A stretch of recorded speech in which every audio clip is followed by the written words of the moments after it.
요한복음 7장 37절부터 39절까지의 말씀입니다. 한 목소리로 석절을 한 목소리로 읽도록 하겠습니다. 명절 끝날 곧 큰 날에 예수께서 서서 외쳐 이르시되 누구든지 목마르거든 내게로 와서 마시라. 나를 믿는 자는 성경의 이름과 같이 그 배에서 생수의 강이 흘러나오리라 하시니 이는 그를 믿는 자들이 받을 성령을 가리켜 말씀하신 것이라. 예수께서 아직 영광을 받지 않으셨으므로 성령이 아직 그들에게 계시지 아니하시더라. 아멘. 시온 찬양대가 하나님께 찬양의 영광을 올려드립니다.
아멘.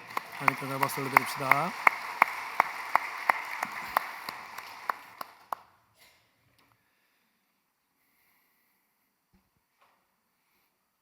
생수의 강이라는 제목으로 하나님 말씀 전하도록 하겠습니다. 제가 초등학생 때에 가끔씩 아버지와 함께 동네 뒷산을 오르곤 했습니다. 그렇게 높은 산은 아니었습니다만 낮은 산이 몇 개가 연결되어 있는 그런 산이었습니다. 정상까지 한 30분에서 40분 정도 걸렸던 것 같습니다. 정상까지 다 오르고 나서 다시 내려오는 길의 중간쯤에 약수터가 하나 있었습니다. 덥고 또 땀도 나고 갈증이 나는데 약수를 받아서 마시면 그렇게 시원할 수가 없었습니다. 약수가 좀 적게 나올 때에는 물방울이 똑똑똑 이렇게 떨어지더라고요.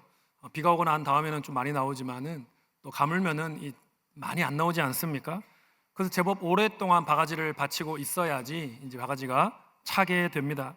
그렇게 오랜 시간 모아서 이제 그 약수를 딱 마시고 나면 다 이렇게 시원한 기운이 온몸에 퍼지면서 너무 그렇게 기분이 좋을 수가 없었습니다. 조금 전까지만 해도 숨이 차서 죽을 것만 같았는데 그런 몸이 물 한 바가지에 다시 살아나게 되더라고요. 생명이 공급되고 마음이 상쾌해졌습니다. 즐거운 마음으로 나머지 산을 내려와서 집으로 갔던 기억이 납니다. 여러분, 물이 참 소중하고 중요하다는 것이죠. 우리의 몸도 약 70%가 물로 이루어져 있다, 그런 이야기를 어디선가 본 것 같습니다.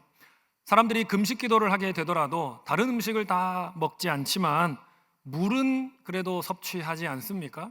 물을 마시지 않으면 심각한 문제가 생기기 때문입니다.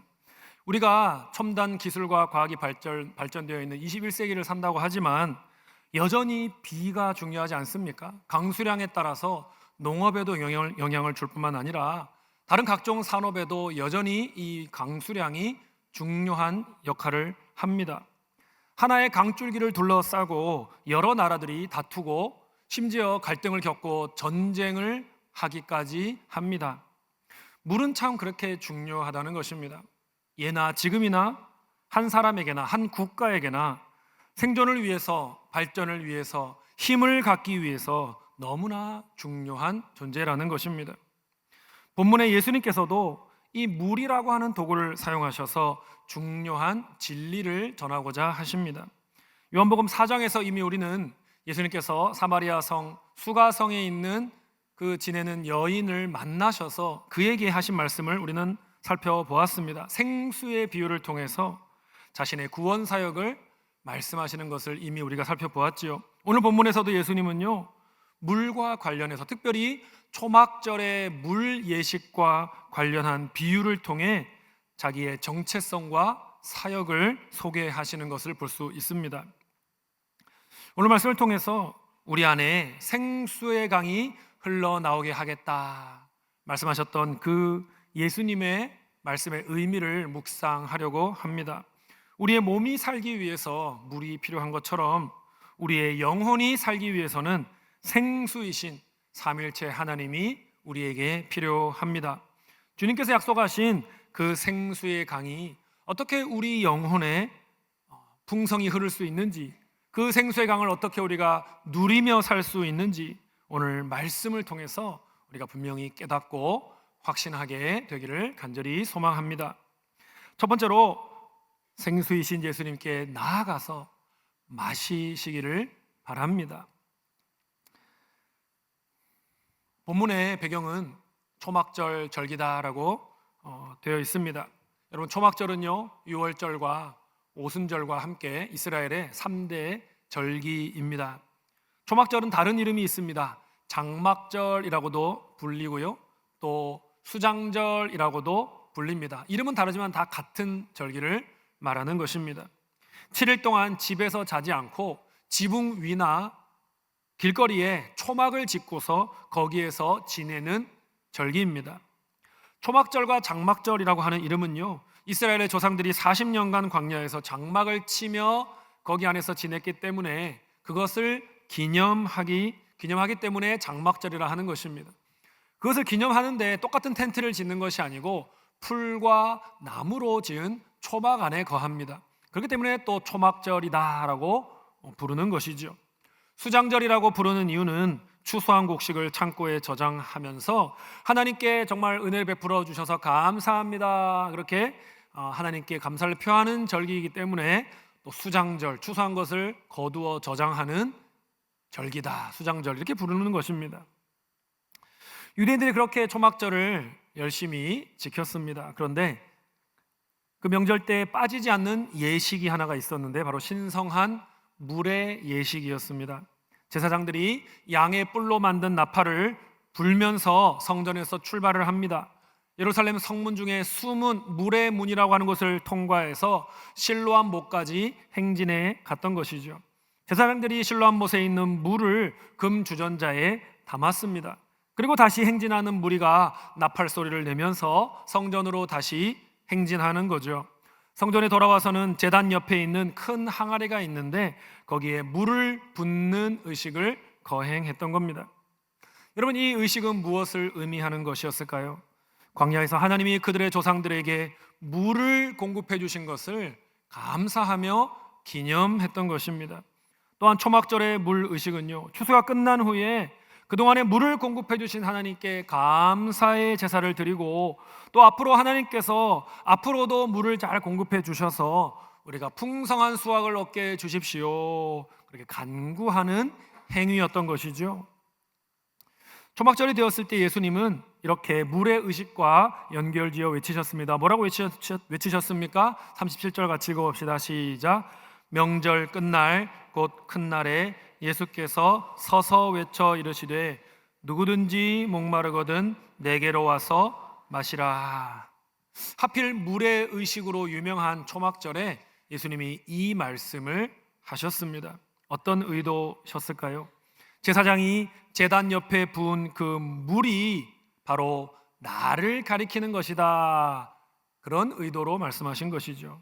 나는 너희가 말라버린 그 영혼에 생수를 공급하는 자다. 내가 바로 초막절의 성취이며 영혼의 목마름을 해결하는 자이니 다른 곳으로 가지 말고 나에게로 오너라.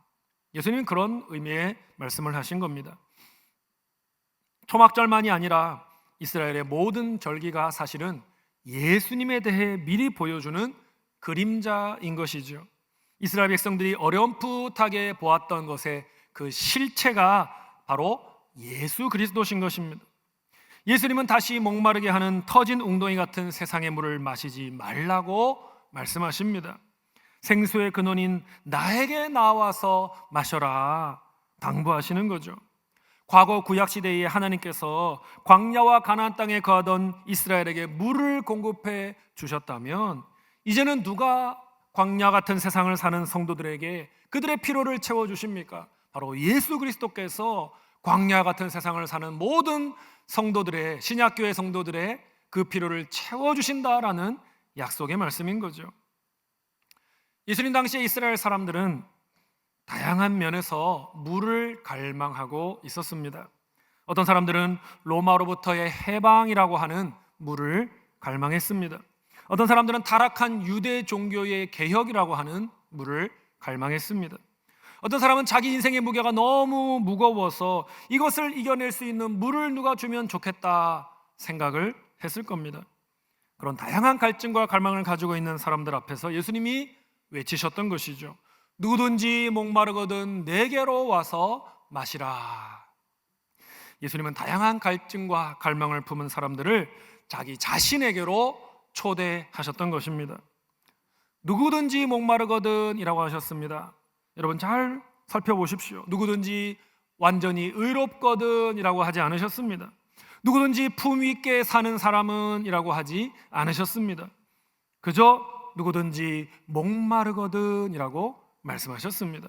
모든 사람이 사실 갈증과 갈망을 품고 사는 것이죠.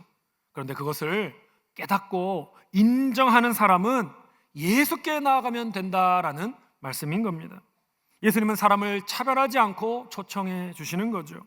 부유한 사두개인이든 열성적인 바리새인이든 무식한 갈릴리의 어부이든 눈총을 받는 죄인이든 모두 다 똑같다는 겁니다. 물 없이는 살 수 없는 죄인이라는 것입니다. 사망의 그 형벌을 받을 수밖에 없는 절박한 사람이라는 점에서 다 모든 사람이 똑같다는 거죠.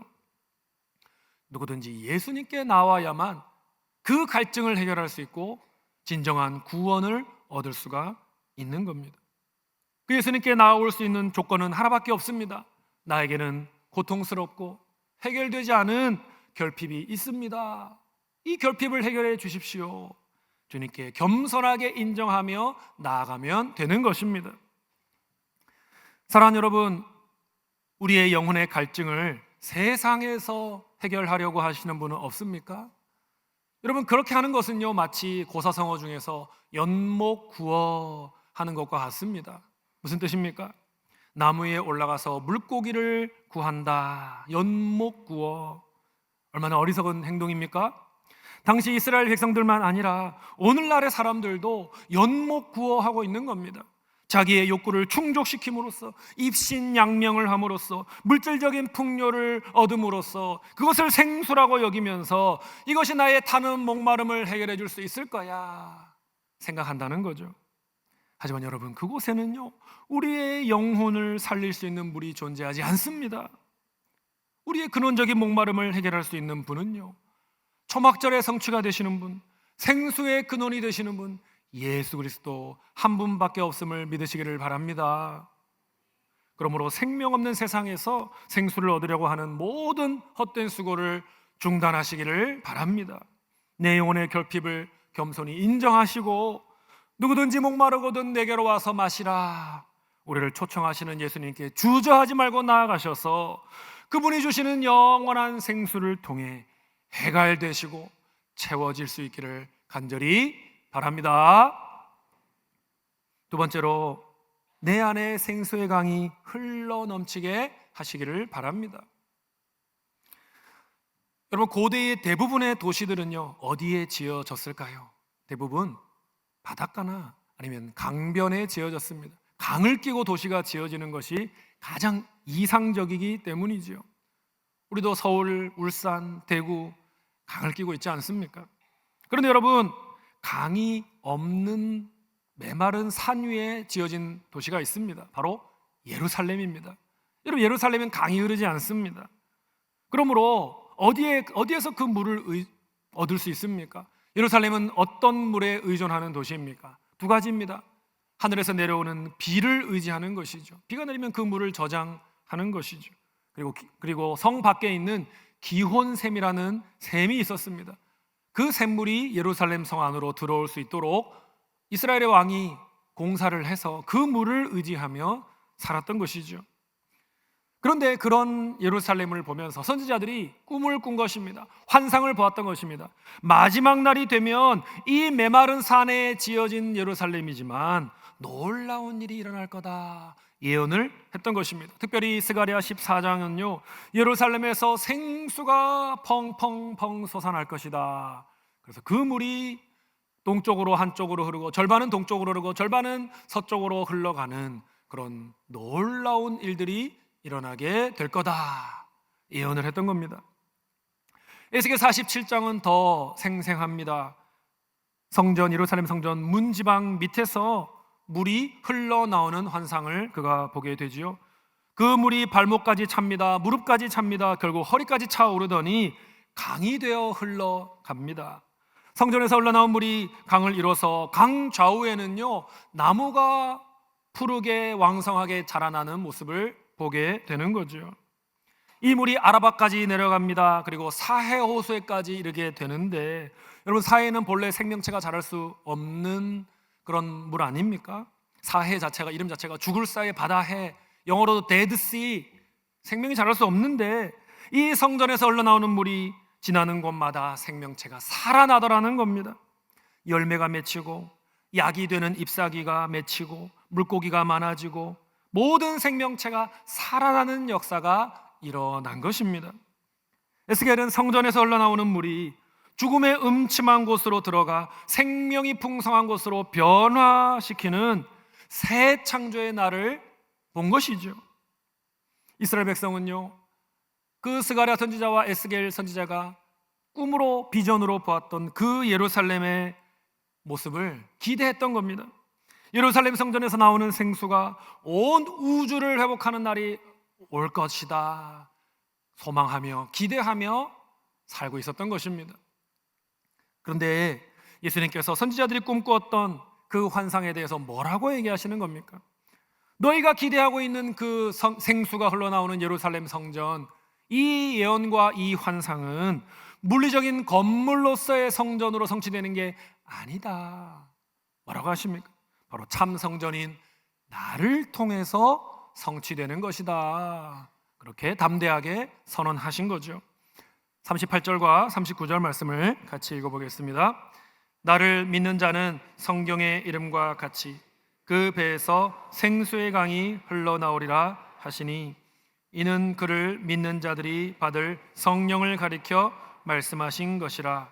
예수께서 아직 영광을 받지 않으셨으므로 성령이 아직 그들에게 계시지 아니하시더라. 그 배에서 생수의 강이 흘러나오리라 하셨습니다. 여러분, 그 배는 누구의 배일까요? 1차적으로는요, 예수님의 배입니다. 생수의 강은요, 참 성전이신 예수님을 통해서 흘러나오는 물인 거죠. 그런데 2차적으로는요, 이것은 신자의 배입니다. 결국 생수의 강은요, 예수님을 믿는 자의 배에서 흘러나오게 될 것입니다. 그런데 39절을 보십시오. 이는 그를 믿는 자들이 받을 성령을 가리켜 말씀하신 것이라. 그러니까요, 38절과 39절을 연결하면 무슨 뜻이 됩니까? 예수님을 믿는 사람의 배에서 생수의 강과 같이 성령님이 흘러나오게 된다라는 뜻인 겁니다. 39절 하반절을 보니까요, 예수께서 아직 영광을 받지 않으셨으므로 성령이 아직 그들에게 계시지 아니하시더라. 이 구절은요, 좀 해석이 어려운 말씀입니다. 하지만 간단히 설명을 드리자면, 예수님이 영광을 받으시기 전에는, 즉 십자가에 죽으시고 부활하시고 승천하시기까지는 성령님이 사람들에게 임재하지 않으셨다라는 뜻입니다. 그런데 지금 우리가 사는 시대는 어떤 시대입니까? 예수님이 영광을 받으신 후의 시대이지 않습니까? 그러므로 성령님이 우리 안에 오신 겁니다. 우리 안에 성령님이 거하시는 시대를 우리는 살고 있는 겁니다. 예수님의 십자가와 부활과 승천이 모두 이루어졌고, 성령님께서 오순절에 강림하신 그 이후의 시대를 우리는 살고 있는 거죠. 성령님이 충만하게 신자들에게 부어줄 수 있는 시대, 너무나 복된 시대를 우리는 살고 있는 것입니다. 그렇기 때문에 우리는 성령의 충만을 사모해야 하는 것입니다. 성령이 주어지지 못해서 성령 충만을 받을 수 없던 시대를 사는 사람도 있었는데, 성령 충만을 받을 수 있는 시대를 살면서 성령 충만을 원하지 않고 간구하지 않고 소원하지 않는다면 우리는 성령 충만의 가치를 모르고 있다는 증거가 되는 겁니다. 우리 모두가 성령의 충만을 받아야 하는 것입니다. 성령님이 나의 배에서 풍성하게 흘러나오는 축복을 경험해야 하는 것입니다.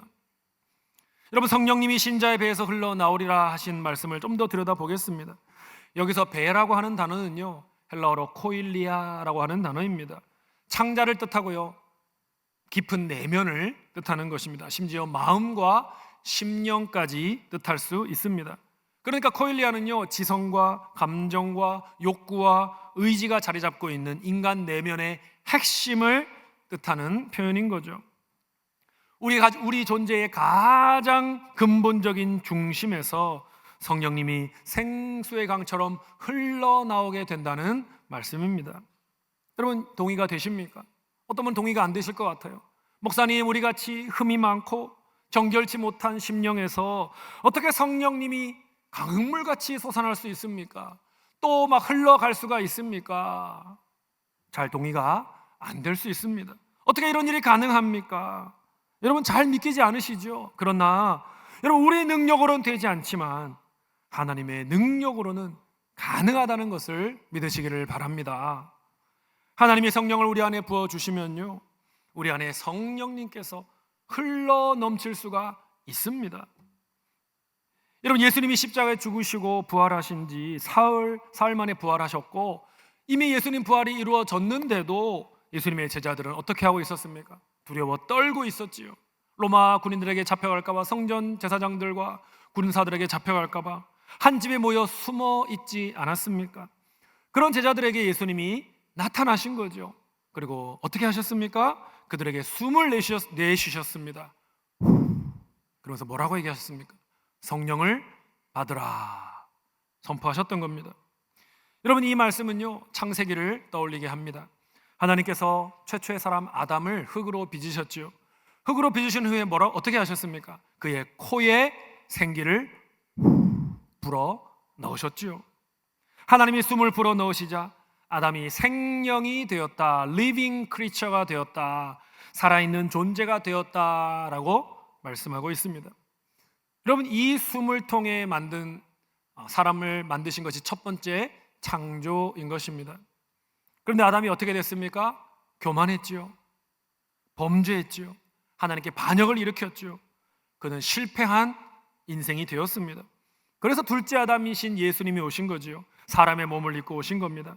첫째 아담에 속해 있는 모든 인간의 죄를 사하시려고, 그들을 죽음의 저주에서 건지시고 생명을 주시려고 둘째 아담이 오셔서 죽으시고 부활하신 후에 제자들을 찾아와 숨을 내쉬며 성령을 불어넣으신 거죠.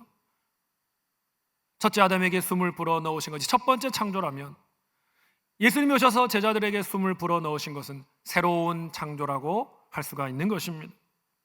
예수님이 성령님을 제자들의 마음에 부어주셨다는 사실을 기억하시기 바랍니다. 그리고 저와 여러분의 마음에도 성령을 부어주셨습니다. 그래서 우리 안에는요, 성령님이 살고 계셔요. 이 사실을 믿으실 수 있기를 간절히 바랍니다.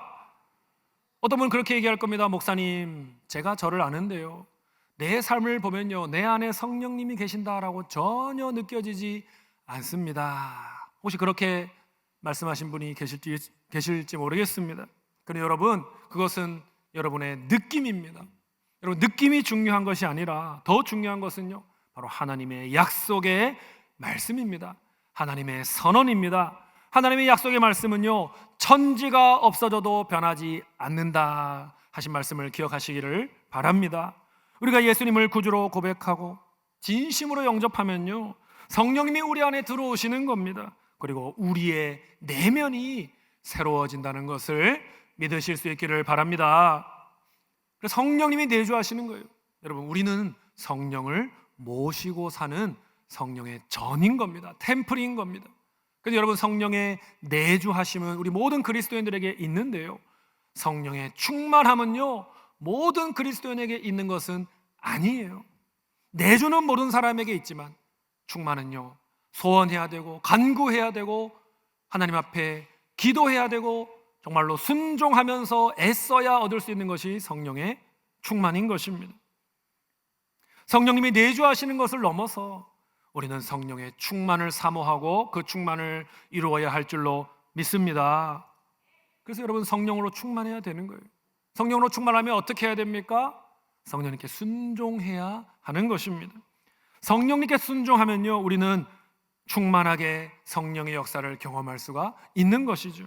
반대로 성령을 무시하고 불순종하면요, 우리 안에 성령님의 역사는 약화되는 것입니다.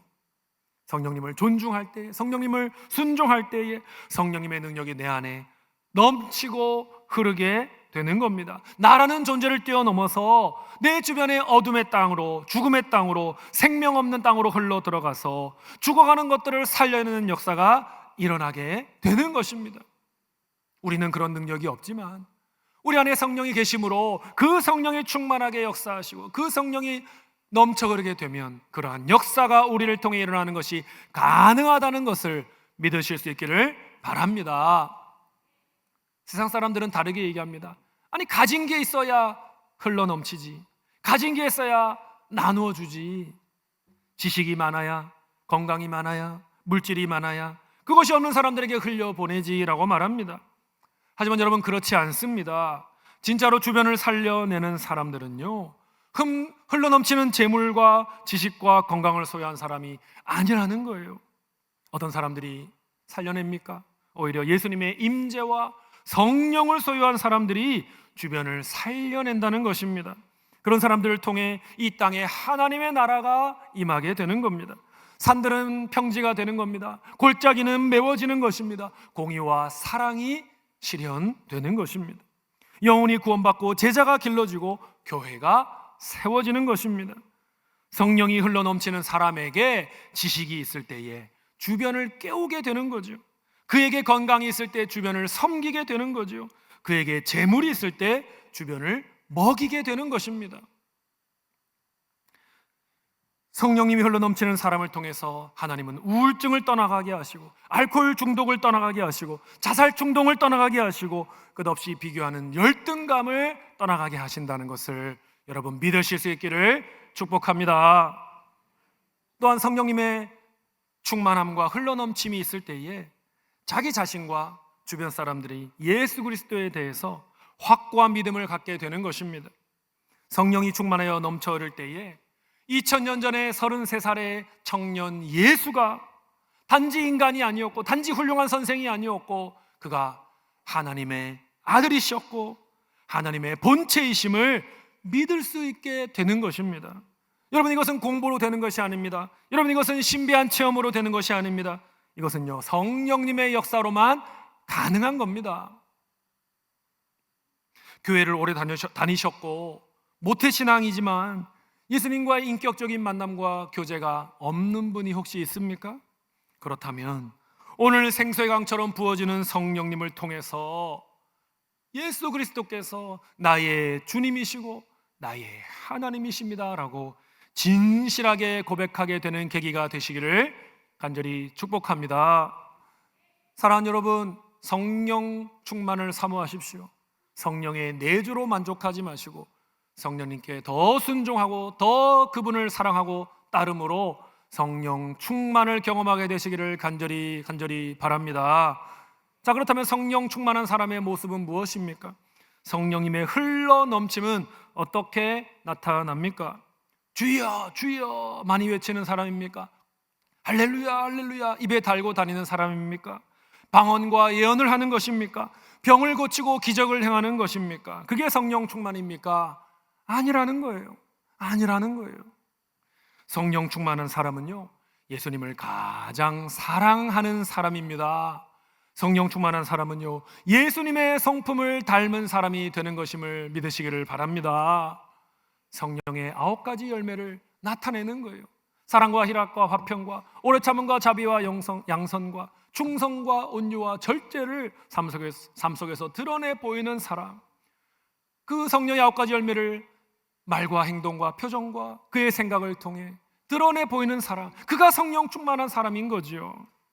겸손히 하나님 말씀에 순종하고 겸손히 교회를 건강하게 세우고 겸손히 이웃을 섬기며 복음을 전하고 그런 사람인 거죠. 여러분 주변에 그런 사람이 있습니까? 여러분 자신이 혹시 그런 분입니까? 그렇다면 그분은요, 배에서 성령님이 생수의 강과 같이 사방팔방으로 흘러넘치는 사람임에 틀림이 없습니다. 그러한 성령의 사람이 되기를 사모하는 저와 여러분 되기를 간절히 소원합니다. 성령으로 가득 채워져서 자기 자신이 먼저 살아나고 행복해지고 그 생명과 행복이 주변으로 넘쳐 흐르는 그런 생명과 축복의 통로로 살아가시기를 간절히 바랍니다. 말씀 맺겠습니다. 오늘은 예수님께서 우리의 참된 왕으로서 예루살렘에 입성하신 종려주일입니다. 또 주님의 십자가 사랑을 기념하며 감사하는 성찬 주일입니다. 예수님은 세상의 헛된 웅덩이에서 갈증을 해소하려고 하는 이런 헛된 모습을 가진 우리를 위해서 우리를 찾아오셨고 우리를 위해 십자가에 죽으심으로 자기의 살과 피를 내어 주셨습니다. 여러분, 예수님이야말로 우리의 영혼의 갈증을 해소시키는 참된 생수가 되십니다. 오늘 성찬의 떡을 받으시고 포도주를 받을 때에 누구든지 목마르거든 내게로 와서 마시라 불러주시는 주님의 은혜를 기억하며 감사하며 여러분의 영혼의 완전한 해가를 경험하게 되시기를 간절히 축복합니다. 생수이신 예수님이 어떤 분이신지 우리에게 깨닫고 확신하게 하시는 분은 바로 성령님이시죠. 많은 성도님들이 예수 믿고 성령님을 마음에 모시는 것으로만 머물려고 합니다. 내주로 충분하다고 생각합니다. 성령님이 자기 안에서 생수의 강처럼 흘러넘치는 은혜를 잘 모르거나 알더라도 별로 소원하지 않고 신앙생활하는 경우가 많습니다. 여러분, 하나님의 궁전에 초대를 받았는데 진수성찬이 차려져 있는데 그저 에피타이저만 먹고 만족해서야 되겠습니까, 여러분? 성령님께서 지금 내 안에 생수의 강처럼 흘러넘치고 있는지 자신을 살피시기를 바랍니다. 내 안에 충만한 성령님의 은혜가 메마른 나의 심령을 먼저 회복시키시기를 소원하시기를 바랍니다. 그리고 그 은혜가 내 안에 차고 넘쳐서 나의 가정과 이웃과 일터와 이 지역을 향해 사방으로 흘러가기를 간구하시기를 바랍니다. 생명 없는 곳에 생명을 전하고 메마른 곳을 성령의 담비로 흠뻑 적시며 은혜의 강물을 흐르게 하는 그런 축복의 통로로 살아가는 우리 울산시민교회 모든 성도님들 되시기를 주님의 이름으로 간절히 축원드립니다. 찬양합시다. 목마른 사슴 시냇물을 찾아 헤매이듯이 내 영혼 주를 찾기에 갈급하나이다.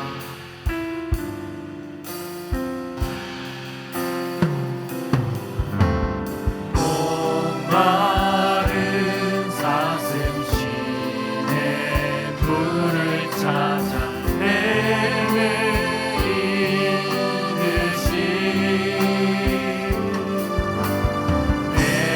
영혼 주를 찾기에 갈급하나이다. 주님만이 나의 힘, 주님만이 나의 힘, 나의 방패, 나의 장로가, 나의 몸 정성, 나의 몸 정성 다 바쳐서 주님과 매합니다. 금보다 귀한 나의 주님, 금보다 귀한 나의 주님, 내게 만족 주신 주, 당신만이 당신만이 나의 기쁨 또한 나의 상고백. 주님만이 주님만이 나의 힘, 나의 방패, 나의 장소가,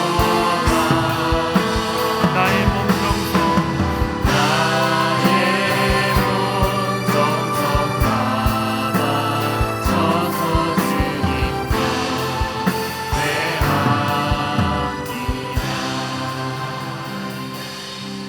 이 시간 주신 말씀 기억하면서 결단의 기도를 하나님 앞에 올려드립시다. 첫 번째로 터진 웅덩이에서 갈증을 해결하려고 했던 나의 헛된 수고를 멈추게 하여 주시고 생수의 근원이신 예수님께 나아가도록 도와주십시오. 두 번째로 성령님께 온전히 순종함으로써 성령 충만한 삶을 살게 하여 주시옵소서. 세 번째로 성령님의 생수가 강같이 나의 심령에서 넘쳐 흘러나와서 가정과 일터와 이웃을 살려내고 세우는 주님의 새 창조의 도구로 살게 하여 주시옵소서라고 우리 다 같이 함께 합심하여서 결단의 기도를 주님 앞에 올려드리겠습니다. 아버지여,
사랑과 은혜가 풍성하신 하나님, 세상의 성공과 물질과 사람들의 인정이라고 하는 터진 웅덩이에서 영혼의 갈증을 채우려고 했습니다.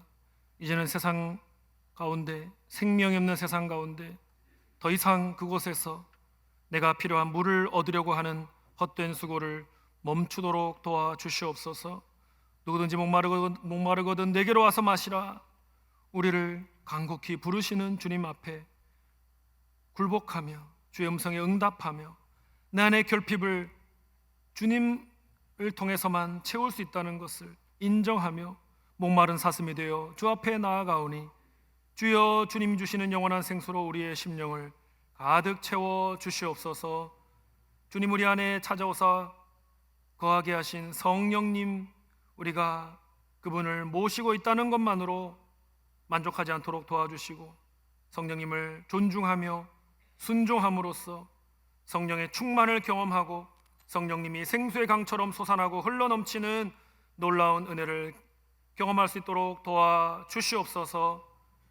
성령의 생명과 기쁨이 우리 안에만 머물지 않고 흘러넘치게 되어서 우리 가정과 일터와 이웃의 우울과 절망이 떠나가게 하며 죽어가는 영혼을 살려내는 역사가 우리 안에 성령을 통해, 우리는 정말 작고 연약하지만 우리 안에 성령께서 하나님이시며 크고 놀라우신 능력의 주시오니 그 성령을 통하여 우리를 사용하셔서 놀라운 살아남의 역사, 살려냄의 역사 일어날 수 있도록 도와주시옵소서. 이제 성찬식을 통해서 주님의 사랑과 은혜를 우리의 오감으로 경험하며 주님을 높이는 시간을 가집니다. 성령으로 모든 심령에 역사하셔서 2000년 전 주님께서 찢으신 그 살과 흘리신 피가 지금도 나를 위한 그 생명의 떡이 되고 생명의 물이 된다는 것을 경험하고 확신할 수 있도록 도와주시옵소서. 감사드리며 우리의 생명이신 예수 그리스도의 이름으로 간절히 기도드리옵나이다. 아멘.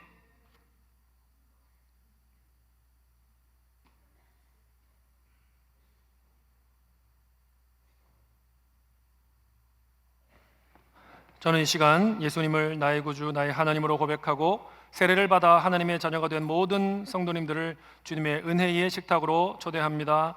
다 같이 찬송가 214장 1절과 2절을 부르겠습니다.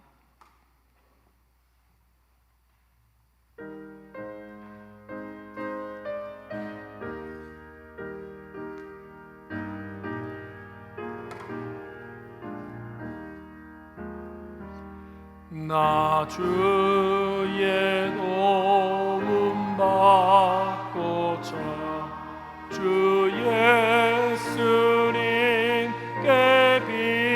빕니다. 그 구원 허락하시사 날 받아 주소서. 내 모습 이대로 주 받아 주소서. 날 위해 고난 마시주 날 받아 주소서. 큰 죄에 빠져 큰 죄에 빠져야 주 날 위해 피 흘렸으니 주 영상 내로 빚으사 날 받아 주소서. 내 모습 이대로 주 받아 주소서. 날 위해 돌아가신 주 날 받아 주소서.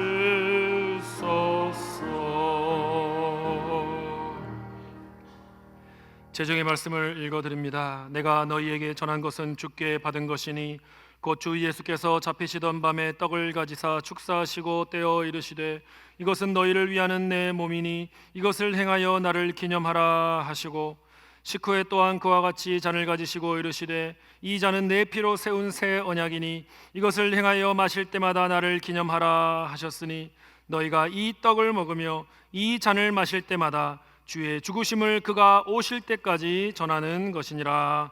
아멘. 성찬위원들이 떡과 잔을 나누어 드리겠습니다. 떡과 잔을 받으신 분들은 좌석 앞에 세팅된 종이에 올려놓으시고 주님의 십자가와 부활을 묵상하면서 기다려 주시기를 바랍니다.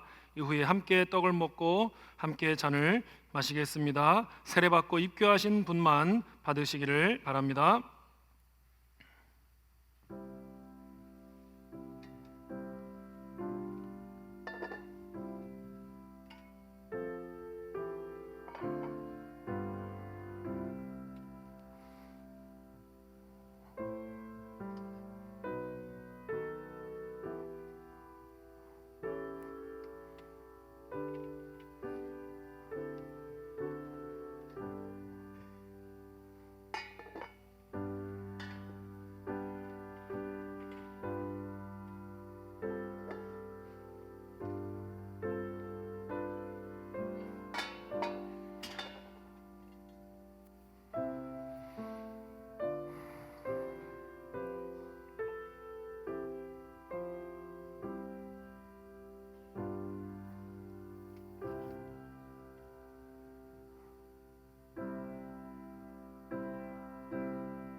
주십시오.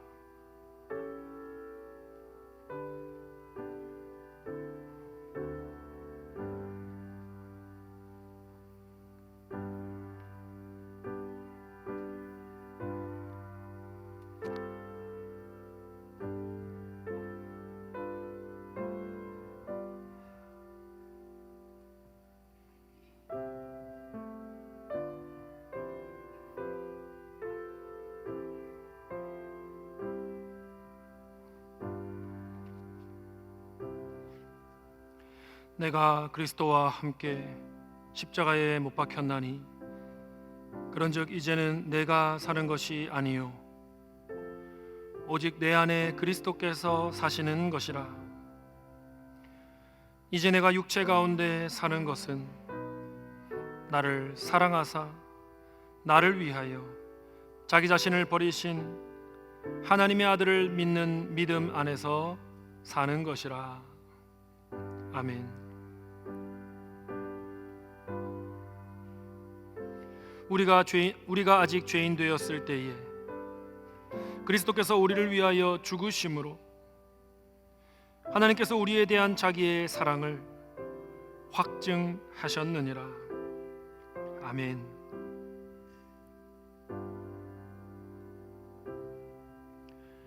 자기 아들을 아끼지 아니하시고 우리 모든 사람을 위하여 내주신 이가 어찌 그 아들과 함께 모든 것을 우리에게 주시지 아니하겠느냐. 아멘.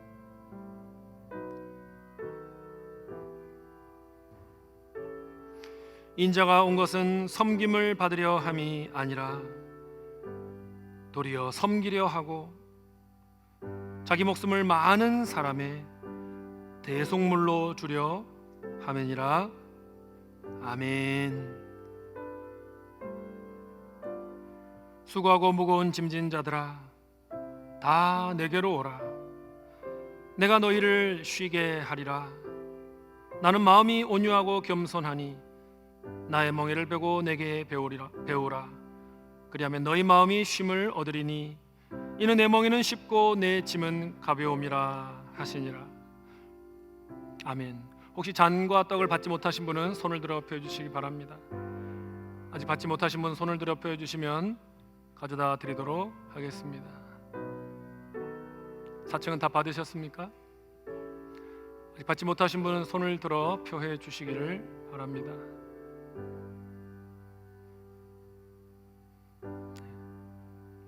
거의 다 된 것 같습니다.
거룩한 재정과 명령 그리고 복되신 우리 구주 예수 그리스도께서 행하신 모범에 따라 나는 이 떡을 가져 감사 기도하고 여러분에게 나누어 주려고 합니다.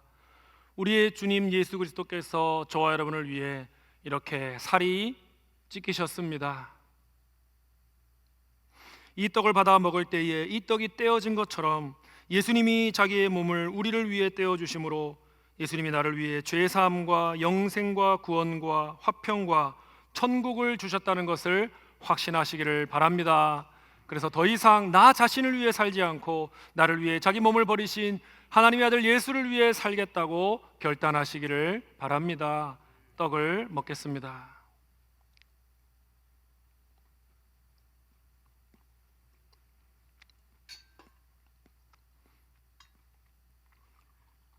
주님의 재정과 명령 그리고 우리 주 예수 그리스도의 모범을 따라 나는 이 잔을 가져 여러분에게 나누어 주고자 합니다. 주님이 우리를 위해 이렇게 피를 쏟으셨습니다. 이 잔을 받아서 마실 때에 이 잔이 부어지는 것처럼 예수님께서 자기의 피를 우리를 위해 부어 주심으로써 나를 위해 죄사함과 영생과 구원과 화평과 천국을 주셨다는 사실을 확신하시기를 바랍니다. 그래서 더 이상 나를 위해 사는 것이 아니라 나를 위해 자기의 피를 흘리신 하나님의 아들 예수를 위해 살겠다고 결단하시기를 바랍니다. 잔을 마시겠습니다.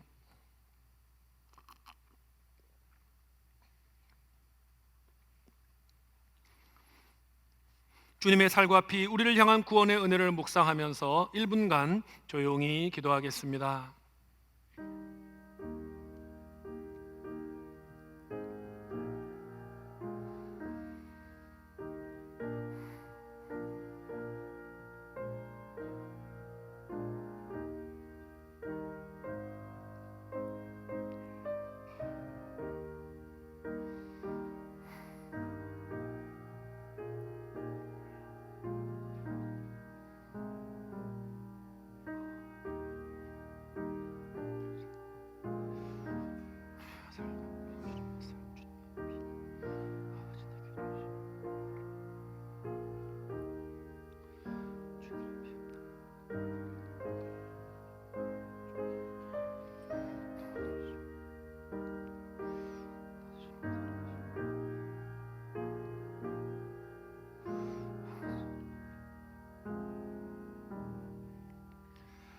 성찬을 통해 베풀어 주신 하나님의 자비와 선하심에 감사드립니다.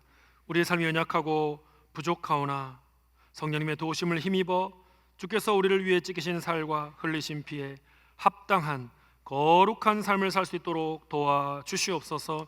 주님 오시는 그날까지 영혼 구원과 제자 삼는 사명을 신실하게 감당하는 우리 성도들과 우리 교회가 될 수 있도록 주의 능하고 선하신 손으로 붙잡아 주시옵소서.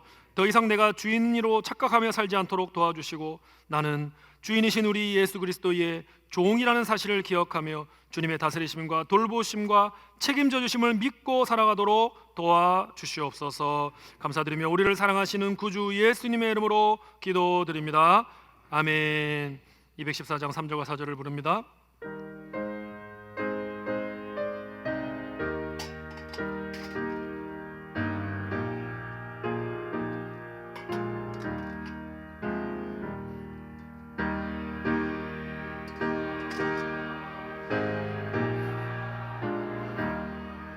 늘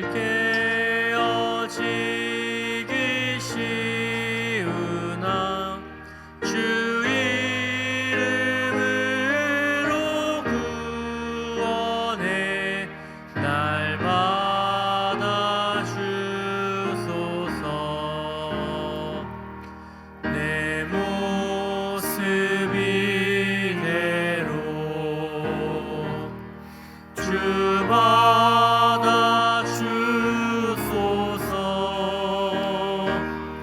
날 위해 돌아가신 주 날 받아주소서.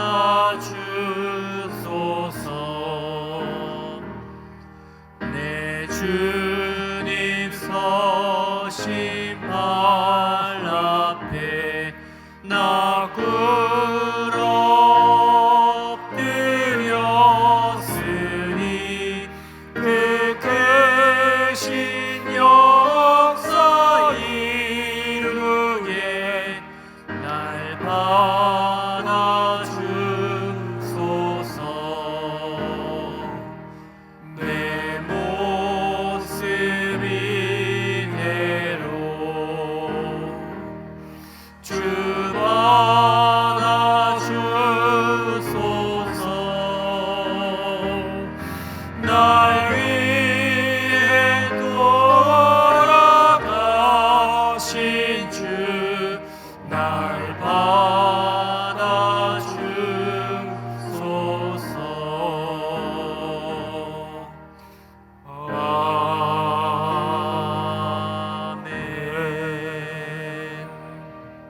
말씀을 듣고 결단한 내용에 대해서 기도받기 원하시는 분, 시민교회에 등록하기를 원하시는 분, 세례받기 원하시는 분, 중보기도를 부탁하시는 분들은 예배 후에 맨 앞자리로 나오셔서 헌신카드를 작성해 주시기 바랍니다. 이제 평안한 마음으로 세상에 돌아가십시오. 선한 일에 용기를 가지시고 악을 악으로 갚지 마십시오. 항상 약한 자를 돕고 우는 자를 위로하며 고난당하는 이웃을 위로하십시오. 모든 사람을 존중하며 주님께 봉사하고 주님을 사랑하십시오. 모든 일을 믿음과 사랑으로 행하며 어떤 일에도 희망을 포기하지 마십시오. 그리고 거룩하신 성령님께 순종하여 기쁨과 감사의 생활을 다시 회복하십시오. 하나님 아버지께서는 항상 여러분과 동행해 주실 것입니다. 아멘. 주 예수 그리스도의 은혜와 하나님 우리 아버지의 크신 사랑과 성령님의 감화 감동 충만케 하심이 내 안에 영적인 결핍을 주님과 주님 보내신 성령님으로 가득 채우고 그 충만한 생수의 강물을 메마른 세상을 향해 흘려보내는 삶을 살기를 간절히 소원하고 결단하는 주의 백성들을 위해 이들의 가정과 일터와 목장 위에 지금부터 영원토록 함께 있을지어다. 아멘.